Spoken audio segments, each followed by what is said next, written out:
Welcome back to Global War in 1939. We just finished off round 7. So let's take a look. For the Germans. The previous turn, the British Americans did take out Normandy. The Russians, or the Germans, did go back and liberate it yet again. So this has been going on for a couple turns now. The British and the Americans land, create a beachhead. The Germans would expel them, and they've been going back and forth. So basically, I can see this happening now for quite some time. One attacks, the other counterattacks. And so this is definitely going to continue until one side or the other run out of money, run out of equipment to resupply that territory.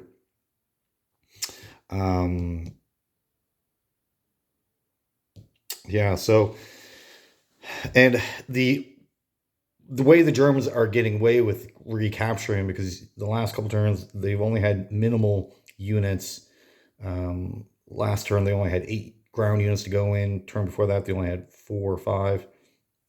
But it's their Air Force, which is stationed in Western Germany. So they always bring in their entirety of their Air Force to make those landings. Now, the British might have to utilize one of their AA guns and transport it down, as opposed to an infantry or another ground-based unit to deter the German Air Force from entering, which is 2 medium bombers, 5 veteran fighters, and 4 tacticals.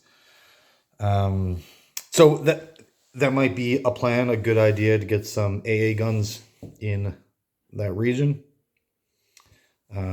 As the Germans are starting to build up, they've had 2 full buys now of most of their equipment going in this region. We'll see. Now, as for Scandinavia, they did have 1 guy in the Baltic states, so they transported up to liberate Helsinki. Now, let's just assume Germany is able to recapture this entire region. When the game first starts, they are an ally. You get the $3 that the territories provide, and Finland also gets $3 to produce their own units. However, once it's captured and you liberate it, you no longer get the bonus, because the pro government would have been overthrown. So right now, if Germany recaptures this, is just territory. They'll just get the $3. They won't get the bonus. As for the East, they had the bulk of their army in Olar-Kursk after the fight with the Russian First Army. The Russians lost. The Germans did suffer a good number of casualties, mostly in infantry and a couple of their artillery. So they could have pressed the attack further into Moscow, seeing the 40 infantry that the Russians have. They decided to back down to Kiev, regroup, and rebuild their infantry corps before continuing on. Now, there is pros and cons to this. The pro is that you can protect your armor and your more expensive, valuable units from taking the hits. However, the con is that you're buying time or giving time to your enemy to regroup as well. So we'll see how this works out in the end. Production-wise, if Romania builds 2 infantry as opposed to a medium armor, you can get 13 units here every round, provided that you would invest that money into. Now, the flip side, the Russians can do the same thing, 10 and 3. However, Germany does make more money. They could get more quality units in the region, but they really do need to focus on their infantry. Russia seems to be the last couple turns and going light on their more expensive equipment like KV-2s, armor, artillery, and focusing on mostly infantry, which does have a decent die roll of 4 on the defense. The problem with that is that your attacking capability is greatly reduced.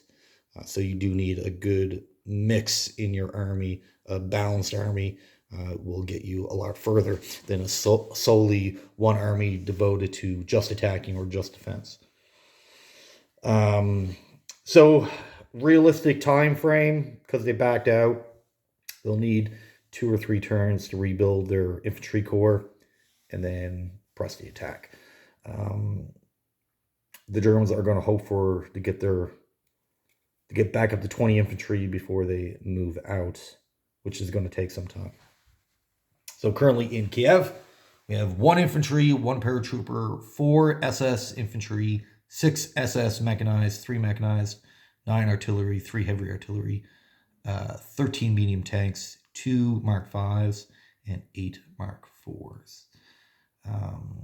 Now, this buy here, mostly what they've done is just the units that these countries provide themselves, with a couple of German units added in. Most of their production went to defending off the British and Americans. So now for the Italians, they did utilize their 5 transports. At first, once this investment was made, I'm like, maybe it's just a short term and not ideal for a long-term strategy. However, it is paying off, as they're now able to get units back into Africa extremely quickly, much faster than the UK can. Currently in Alexander, we have 6 infantry, heavy artillery, 2 regular artillery, 2 medium tanks, and a couple more artillery heavy, and scattered of infantry. They'd peel off 1 transport to capture this territory off the UK, which it seemed like not the 2 turns ago they were getting squeezed from both ends, but they've regained the momentum in this region very nicely, and I think it was the ability to gather the forces that were up in Italy, because they started building up in Italy more so than Africa, because they thought or assumed Cairo would have fallen on the first attack, but that battle ended in disaster for the Italians. So the plan was to use these newly purchased units, move into France to help the Germans, but they had to redeploy them down to Africa.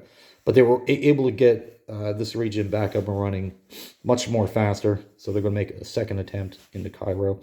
Right now, the UK don't have many units in the region compared to the Italians.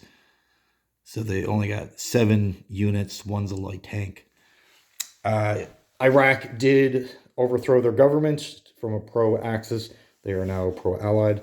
So the Iranians went and activated Iraq on the Allied side, gaining some more infantry and securing this bonus for the UK.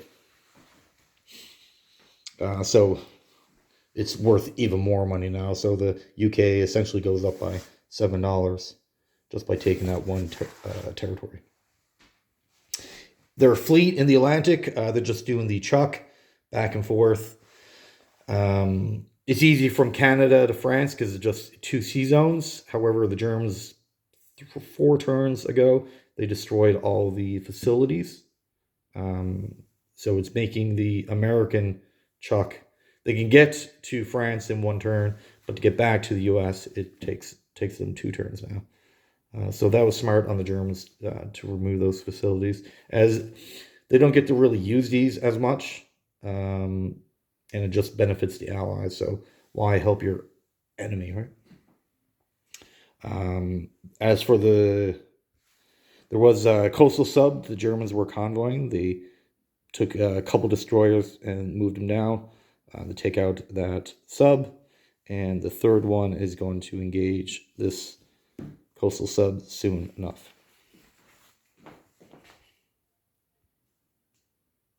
All right, so for the Russians, they've seen the Germans back out, so they're going to take advantage of this time, not rebuild, but strengthen their infantry corps in Moscow. They currently have 5 elite guards, 3 KV2s, 3 heavy artillery, and roughly 30 or so infantry.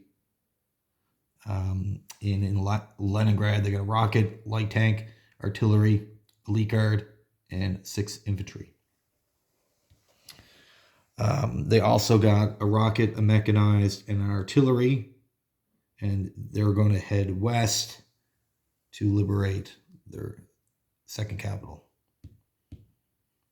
That fell to the Japanese as a walkout. So yes, the Japanese did declare war on the Russians.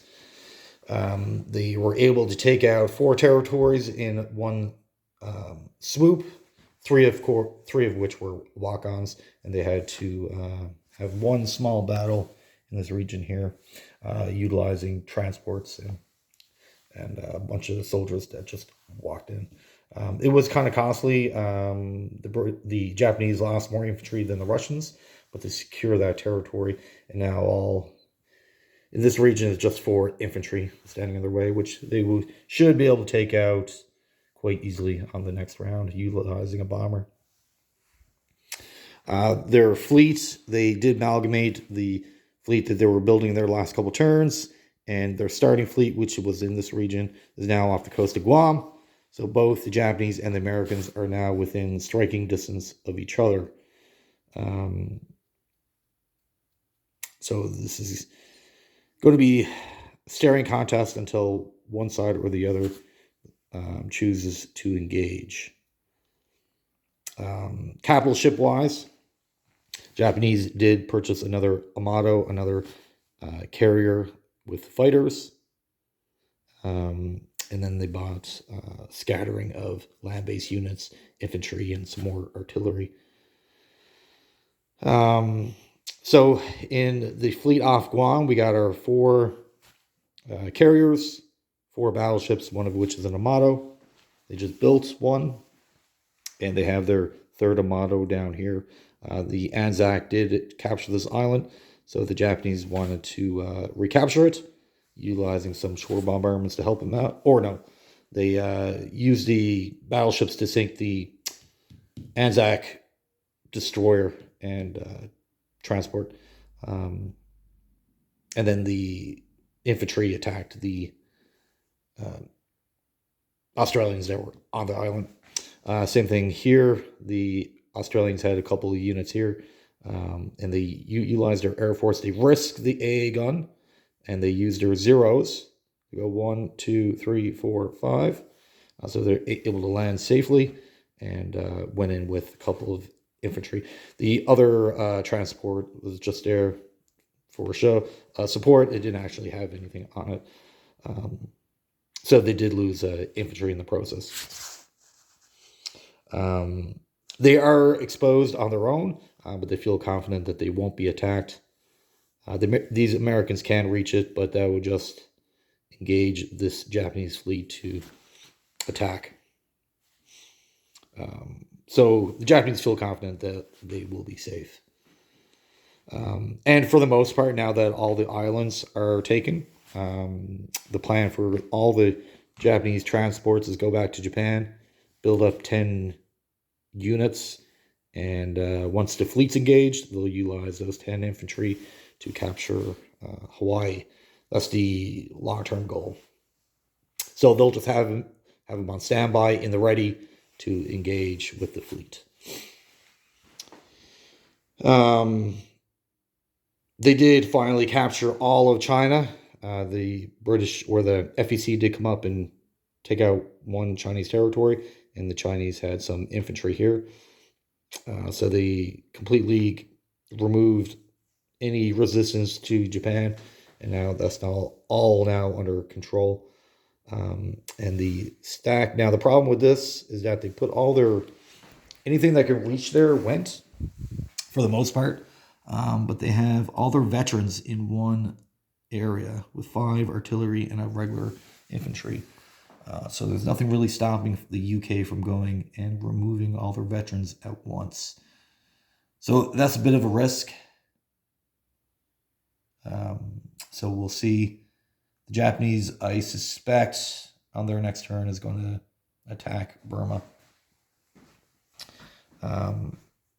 As the only land-based threat that the Allies have in Asia now is this one territory. You remove that, and everything should follow suit shortly after, depending on how many losses the Japanese get.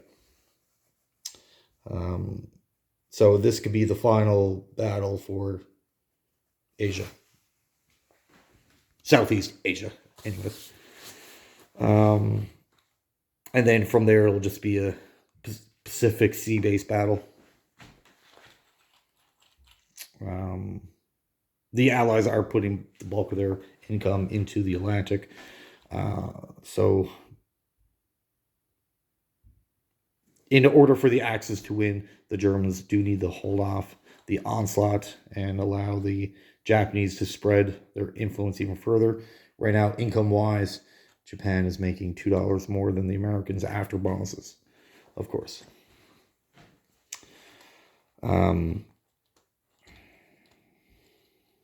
But some of the Japanese bonuses are a lot easier to take away from them.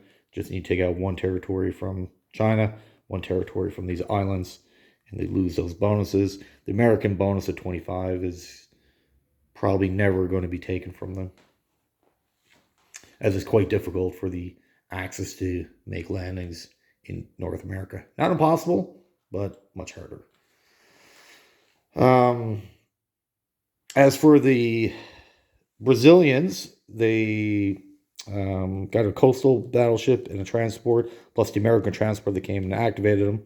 They left one guy behind to activate the last two territories, and then they sent the rest up here, landing 3 in Africa and one more guy in Gibraltar for defense, as the Italians would like to take this territory to open up an access to the Atlantic, because right now their fleet is not really doing much here, not really helping, be much bigger help here. As soon as they poke out, even though they don't have the most menacing fleet, they do have, strength-wise, the third largest outside of the U.S. and Japan. But the American fleet, strength-wise, is weaker, as most of their fleet are transports. But as soon as they stick their nose out, the UK and the Americans start dropping warships in the Atlantic and to defend their transports. But before they can even do that, they do need that territory. So that will be a goal after Cairo. For the Americans, they do now have enough transports to get back and forth. It's just slow going as the facility in Normandy is no longer there. So to get back, they might think about investing in 5 more transports to speed this truck back and forth over. But they did buy more infantry, more heavy armor, heavy artillery, to help out the backup the UK. All right, and for Anzac, they have to rebuild their fleet from scratch after this small engagement. All I had was a destroyer, so they just purchased 2 more, and they don't really have much left in army left. They got a heavy artillery and some infantry. But we'll see now that the Japanese fleet is here. They are kind of locked in and can't really spool away any ships, really. So if they do really want to keep these guys engaged, they will have to build a couple more destroyers, maybe a couple cruisers, sail them down, and keep them in the New Guinea region. They don't really need to engage them. They just need to prevent them from moving out. And if they do move out, then attack them. Depends on how many turns go by, how quickly they can build up a stronger force than the Japanese. Or they could just come down, destroy their navy, and park their fleet in the Sea Zone 99. And then the Anzac can't really build a big fleet all at once. They have to do it over time. So anytime they would produce any navy, the Sea Zone would become instantly hostile. They'll have to fight right away, giving the advantage to the Japanese, depending on how many ships they bring down. But I would suspect 5 destroyers and 4 or 5 submarines would do the job easily. Depends on how much they want to take away from their main fleet, I guess. All right. And the Germans do need to make an answer for the rest of Scandinavia, as one infantry ain't going to cut it. They do need to get more units up there. As Scandinavia for the Germans is worth 15, so that's 5 infantry a turn, as Oslo is tied into 2 different bonuses. So the income the Germans are getting now is just their straight land territories. They're getting 0 bonuses. So it's putting a damper on their production capabilities, more so than the Allies. So they're going to have to do something to recapture these territories. All right. Well, thank you very much, and have yourself a great day.